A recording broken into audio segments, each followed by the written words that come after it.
who is the person driving this communication? You know, that's the one thing you really need to find out. Who is driving the communication? Are there, you know, the stories? Is it just a fake news blog? And how do you deal with that? Then who is the audience? Who are the people that are, you know, how much of interest are they having in this story? Is it amongst, you know, what demographic? How is it impacting upon your life and all that? What's the significance of what's going on? All this is important because you should not just react without getting a full picture of what exactly is going on. And then what kind of sentiment and narrative is being pushed out, you know? So you must take that time to sift through all the social media platforms and find out where it's happening. It's important because if something is happening on WhatsApp, you don't go and start responding to it on Twitter. You know what I'm saying? You keep the issue where it is. It's only if it moves to other platforms that you take it, then you then respond there. Otherwise, you keep it where it is. Of course, if it is in the print media and it has gone everywhere, you then perhaps will have to respond using any of the social media platforms. But then it all depends on how intense it is and what it's addressing.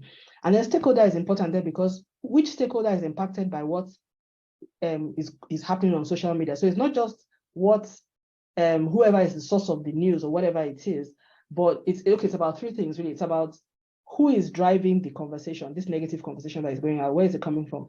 And then two, who is it impacting? Because if it's a personal issue for this guy, for instance, is it impacting his family in any way? You know, is it impacting his work? That's also an issue because then you have to go to work and engage. And the reason why you need to do your stakeholder mapping is that so that you go around all those relationships and make sure you repair whatever it is that is being damaged. And then if it's something that requires a response, you need to make a judgment call at some point. If I'm going to respond, who am I going to respond to? How am I going to respond? Is it going to be a private response? Is it going to be a public response? Of course, if certain things have been thrown out really publicly, you also cannot keep quiet because silence then means that it's true, you know. So, but then how do I respond? What do I say? Where do I say it? And how do I say it in such a way that it brings all of this to an end? And what are the issues that are being raised? Are there things that I need to address to make sure that this goes away? So all of that needs to go into the thinking. I would always recommend get a professional to do that thinking for you because otherwise my experience has been that a lot of people really mess it up. Very simple things that could have been done in the first 24 to 48 hours because people are trying to solve things for themselves that they cannot do. It's almost like self-medication. We all know that self-medication is not right, particularly when you're dealing with something that you're not familiar with. It's only when you have an already diagnosed condition that you can self-medicate based on the last diagnosis that was given. But if you have a new ailment or something is wrong or happening to you that is new and is different and you're not a medical doctor, even if you're a medical doctor, you shouldn't treat yourself. Please get a professional and then let them see. But I'm just running this through so you know that these are the sort of scenarios that typically we work with, you know, as communications consultants, sometimes if they come up your way. So change scenario 3 is a similar one. This was a newly appointed person who's now been asked to work as a media spokesperson. This could be in politics, it could be in business, it could be institutional or whatever. But he has a live media interview on a TV station that is very critical and is known for, how would I say, very professional reader. I won't use the word critical, but known for, it's not the kind of station that you just go there and say anything. You're going to be fact-checked at your point to really make sure that what you're saying is correct. So what do you do? First of all, the first question I will ask you, look at the questions on the left. I would say, why are you choosing a live program? Because live programs carry a lot of risks and I wouldn't recommend it except you're somebody who's very comfortable speaking on camera and that your story is straight and you're not likely to be able to get something, you know, thrown at you that you cannot deal with, like real time with the camera right in your face. And the camera is very unforgiving. When it's in your face, you know, it picks up every little nuance. So if you're not someone who is comfortable with that or trained in that way, then perhaps you shouldn't be going live. Think about recorded, think about social media, other options, things like that. So, but then if you're going live, what's the context of the conversation that you're having? Not just the context that you have in mind, but what are they likely to bring up if you got there? Because sometimes I see people doing that where they go into interviews and they're thinking, okay, yes, this is what I want to talk about. No, think about what the journalist wants to talk about, not what you want to talk about. And then what is the objective that you have? And then what's the objective that the journalist is likely to have? Because it may be different. And you should understand that. Then what are the likely questions that are going to come up? And this should be relatively easy. So anything that you think can come up about who you are, what you've done in the past, your organization, what you're representing, whatever issues that may have been, think about them, get very solid questions for them, answers for them. Make sure you understand the story, the context and the narrative, and you know what's going to say, what you're going to say, and make sure that you've tested it in a way that, you know, it makes sense, that when people hear what you're saying, it's not going to make things worse. And then, so it's a very different thing if you're going for a promotional appearance as opposed to if you're going for an issue-based one, and you should be aware of the sensitivities around that, I would say. So you make sure that you have the answers to those questions to hand and all that. And then, what are the key messages you want to pass across? And again, external perspective, this is very key. So make sure, like, we said before, that whatever it is you're responding to, you're responding from the perspective of the external world and not just from your own perspective. And think about what you would like, what does success mean for you in that media appearance. So again, I use media training because really you shouldn't be doing a live interview if you have never been media trained. There's actually something called media training. And if you're a media spokesperson or you're somebody who's stepping into like a political role or a public policy role or a business leadership role, you really need to have been media trained by a credible media consulting professional. In my organization, we actually do full day media training where we do the immersion for you, take you through the key messages, the context, different types of media and how you respond to them and things like that. Being able to answer questions under fire if you're ambushed, just how to really manage yourself in a live or recorded media interview, radios, whatever it is that you want to do, and in several sessions, and also to be able to project yourself and your brand positively and effectively in different kinds of pseudo interview sessions. For instance, when you look at someone like the Prime Minister, the President of Kenya, President Ruto, you can see that he's been in public forums a lot and he knows how to manage that space of impromptu speaking live under camera and getting his messages across. I can tell he has been media trained. So if you want that kind of delivery, people think that most people are born with these traits. Everybody is, some people, yes, they be naturally talented, but everybody, you can tell when someone has been media trained. Most of the best orators in the world, the people that we see that do very well, they must have gotten some level of professional training to even hone that which they naturally have. So I would always recommend to anyone. I was media trained even as a comms professional when I stepped into a role that required me to do public facing roles. So we have a program like that as well. So it's something that you can always take on if you want to and you think you would find yourself in this space. I would always recommend get the training, even if you think you don't need it. You'll be surprised how useful it will be at some point in time. So trying to move to the next slide now. Okay, there we go, that should happen. Okay, so the next one, change management, and I may end up breaking these videos because I'm saying that I'm spending a bit of time. So probably maybe I'll stop at the 5th scenario and then we'll see how this goes. So scenario 4 is when there's going to be a lot of change in the organization. So this lady, she's a human resources director of a major consumer products manufacturing conglomerate. And she was saying to herself, there's going to be a lot of change in the organization this year. Job changes, process changes, culture change initiatives. How do we coordinate internally to seamlessly manage the transition? Now, change management communications is at the heart of change management. You can't have an effective change management program without having a communication strategy and plan around it. So it's important that you really, really bring that to bear. And again, the starting point is, what are your objectives? What is your audience profile like? So when you say there's going to be change in an organization, who is going to be affected by the change? What is the profile of that organization? And this is where I think a lot of organizations miss it, because they look at their staff like a homogeneous body, whereas no staff, no company has an homogeneous staff population. The management is different from staff. Field staff are different from locational staff. Legal staff are different from this one. Sales are different from marketing. Age groups. There's so many ways you can really segment your audience. And why it's important to do this is because whatever change you are going to bring is going to impact people in a different way. There may be some commonality of experience, but the impact will be more for some than others. For instance, if you're introducing SAP, there are people of a certain age group may find it more challenging than others. People in a certain skill area, they find it more challenging than others. Some will experience more change than others. So for some, their processes may not be so much impacted, but for others, the impacts will be a lot.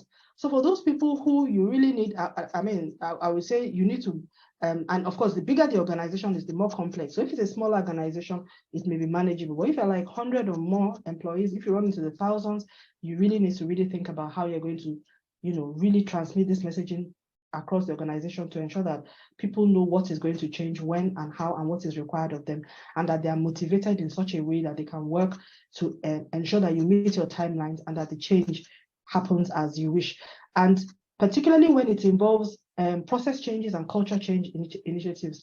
That's even more important, because culture is not just something that you change just by telling people, oh, let's show up and be singing and be dancing, you know, all those superficial things. Culture is really the way of working, the way of thinking, the way of doing things. And, you know, you have to address the mindsets, the attitudes, and the beliefs of the people that you're working with. So a level of understanding and a level of observation and listening is required before you can run an effective change management program. So all of the things that we have written there, of course, at the bottom of that, the things on the right here, you see enablers and blockers. You also need to be aware of what's the things that will enable the achievement of this transformation and those things that are going to stop it. And what can you then do to change that? A lot of this is firmly in the change management and communication space, because my observation has been that many organizational or business leaders, when they're trying to do this transformational change, they focus so much on assets, on processes, on things, and they rarely focus on people. And whereas people are going to be at the success, which is why you find most transformation initiatives hardly are ever really, really successful. Many of them fall short. Many times it is the second or third effort to actually transform that actually brings about the change.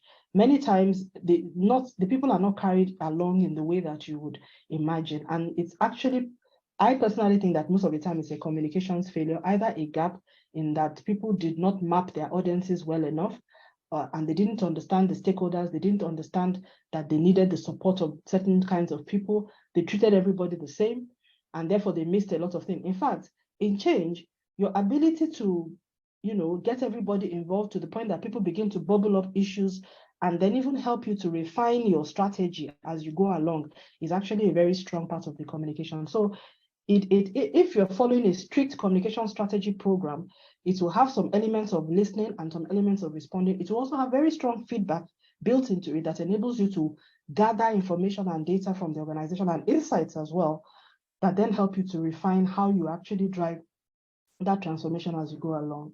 So the last scenario, I'll just, like I'm running all through this pretty fast, because as we know, these are all things that we can really, really, you know, that require a lot of, how would I say, thoughts over time, but we're just trying to run through. So this is going to be the last scenario. I thought I could do 8 in 20 minutes, but we're over 20 minutes now, so, and I'm conscious of the time. I'll probably break this into another video.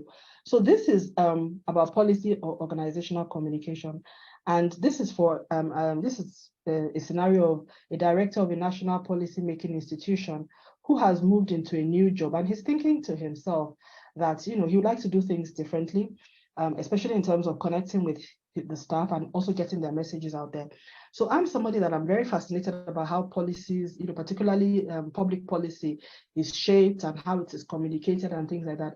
I'm from Nigeria. I'm based in Nigeria. I work in Nigeria. My firm operates in Nigeria, although we work with companies that are active across countries in Africa. We also hope that one day we will go, you know, begin to work even outside of the continent. And I personally have had experience working outside of the continent in my own personal professional capacity. And I'm also hoping that my firm over time will get there. But in terms of policy communications, I have a lot of interest in the way in which policies and public policy is communicated, because in Nigeria particularly, I think there's a lot of scope for improvement in this space. I think that that many public sectors leaders are yet to actively decide for themselves what kind of, you know, first of all, I think that they have yet to decide what kind of leader they want to be. That's the first thing. And then also to have a philosophy about the kind of communications, you know, how they want to communicate, how they want to interact. I think it really does help when you settle these things on a fundamental level, because once you have what I would call a leadership philosophy, as well as a communications philosophy, enabling that leadership philosophy, then that determines, you know, how you then, the attention you pay towards communicating about what you do. I do find that, in fact, I would say in the Nigerian space, the public policy institution that was probably best at communicating was the National Bureau of Statistics. I did find that there was still room for improvement. I wish they could visualize and illustrate a lot of their data even better, but I think they were very, very they seem to have a philosophy around Nigerians need to know what the inflation rate is, what consumer prices now. So they're quite very communicative in that regard, and they really carry out their job as a public service. But I do believe that there is more scope in terms of making the messaging more accessible to people. I think from the Nigerian perspective, the organization that probably did best in terms of making messages accessible and illustrative for people at a very basic level is probably the NCDC. That's the agency in terms of the responsible for epidemics. I haven't forgotten what the National Disease Center, National Center for Disease Control, NCDC. So during the COVID, we saw them actually communicating actively, radio, visuals, that kind of thing, using a lot of infographics, which I think is really good. But if you are in this director's scenario and you want to do things differently and have more of a citizen-centric or audience-centric approach to communication, these are sort of the things you should do. You should have a philosophy around how you want to show up as a communications how you want to show up in the communication space. What is it you're trying to achieve? What are the values that you want to show? For instance, is it a public service? Do you want to come across as an organization that is focused and committed to achieving something for public good, in the interest of public good? Do you want to come across as an ethical public servant? Do you want to come across as a principled public servant, one that is committed to ensuring that the goals of the institution that you serve are achieved for the benefit of the country and the people that that you support? Those kind of philosophy and values, if they are set from the get-go, it then helps you to begin to then map your audience and stakeholders. And rather than just talking to maybe the politicians and the government and leaders, you are identifying a greater pool of the citizenry as your audience and as your stakeholders, and you're profiling them in terms of demographics, in terms of interest, in terms of income, location, geo-targeting them, and thinking about the paths of what you do that are of interest to them, and curating the information and the content that comes from what you do in such a way that you meet them where they are, and you provide access to the information and the data that they need to be, to participate in whatever it is you're doing, or just to be aware of what the government is doing. And I find that the last president of Nigeria, he seemed to always be very, very frustrated. He often said that about the fact that he felt that that a lot of the value of what he was doing wasn't being communicated. But then that was because they didn't really have a philosophy around communications.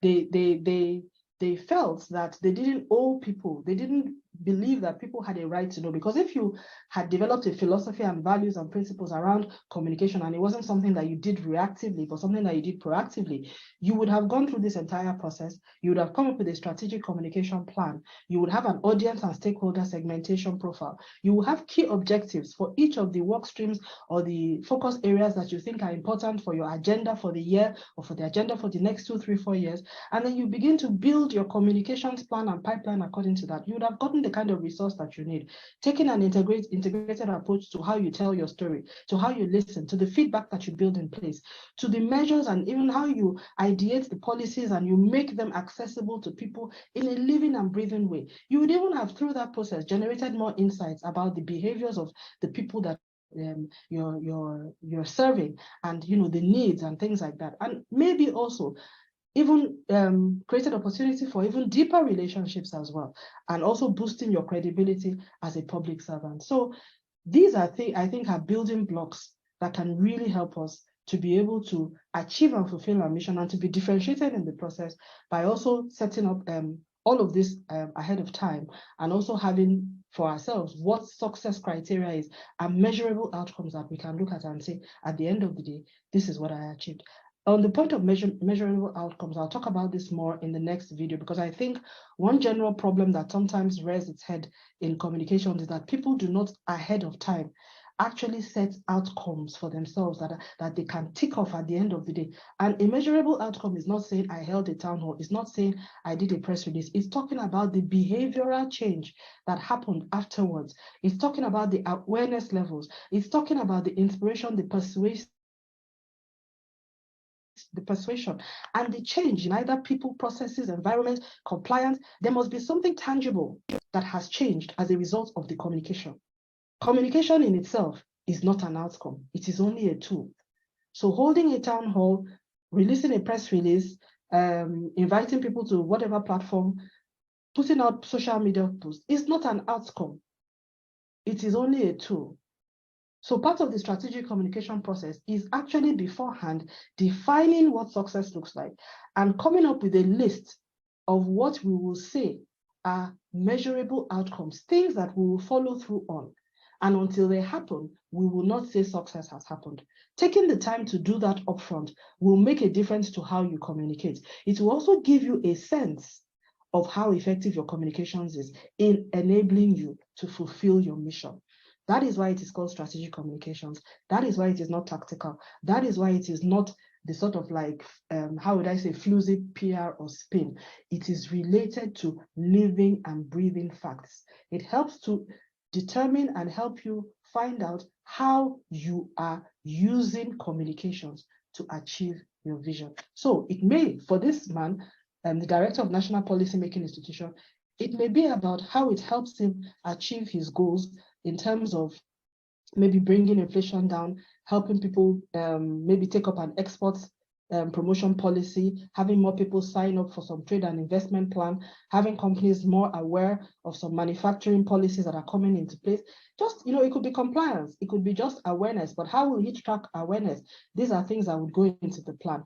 But then you will not be, if you have a strategic communication plan process in place, you would not be targeting the wrong people. You wouldn't be taking a one-size-fits-all approach to communication. You'll be talking to the people that need to hear that information in a very targeted way. That's really what this is about. So success for him may be compliance, maybe off-taking, maybe also improvement in exports or data statistics, depending on whatever it is, he is responsible for. Success for her will be being able to achieve the process changes, the behaviors that they had, which they wanted to change. She actually seen behavioral change. That would be success of the communications and the change management process. For him, success would be making a successful media exposure and not having any incidents of negative press as a result of it. And also whatever it is that he wanted to achieve before going into the studio, he begins to make traction on it afterwards. It's not just about he went in and it was a good interview, but that then created an audience or opportunity or a platform for him to begin to be more effective in his role. It helped him build relationships, help people understand who he was, and he was able to use that interview in the service of the brand going forward. That's what success means for him. And he needs to have predetermined that even before going into the studio. For him, success for him would be that his reputation is not negatively impacted irrevocably as a result of this. He's able to set the record straight. The negative media coverage and social media conversation ends. There's enough of the narrative out there to make people know that even if somebody raises this up in future, other people can speak on his behalf and say, yes, that did come out, but it was resolved. There was a response given. We know that this is how this ended. And that if there was some action that he was required to have done or something that he failed to do, he does it and he does communicate and lets people know. So in other words, it is resolved in a way that is positive for him and his long-term reputation, and that does not damage his relationship with stakeholders. That is, of course, assuming that he didn't do something that was horrendously wrong. You know what I mean? But then that's what I mean about what the success look like. For the procurement manager, she has already said that her major goal is so that the project will meet its delivery timelines without failing. So that is what success is for her. And if there's any failure in the delivery timeline, then regardless of how successful the communications programs and exercises and tools or whatever it is they built were, it's still a failure because it did not enable her to meet the objectives. So that's really the difference between strategic communication and what I would just call run-of-the-mill communication, where you're not really looking at or tying it to some business strategy, political strategy, policy strategy, institutional strategy, organizational strategy. At SNA, we are focused on enabling institutions, organizations, businesses to achieve their own overall and overarching mission through the use of strategic communication as a lever. It's not communications for the sake of communications, it's communications for change, communications for delivery, communications for business, communications for growth, communications for effectiveness, communication that delivers tangible value. So I'll leave it at that. And thank you very much for listening. I hope this has been useful for you. If it has been, please share with anyone that you think it will be useful for. We carry out training exercises like I've talked about. We can help with your media training, with communication strategy training, helping you to build your team, coming up with a structure for the organization that you think will best support your communications needs long term. We can help you to refine your processes. And if you have a business challenge that you think you need some help wrapping your head around or facilitating a workshop, you can also give us a call. These are our email addresses. You can send us emails at any time. Thank you so much, and please subscribe to our channel. More videos coming through. Thank you.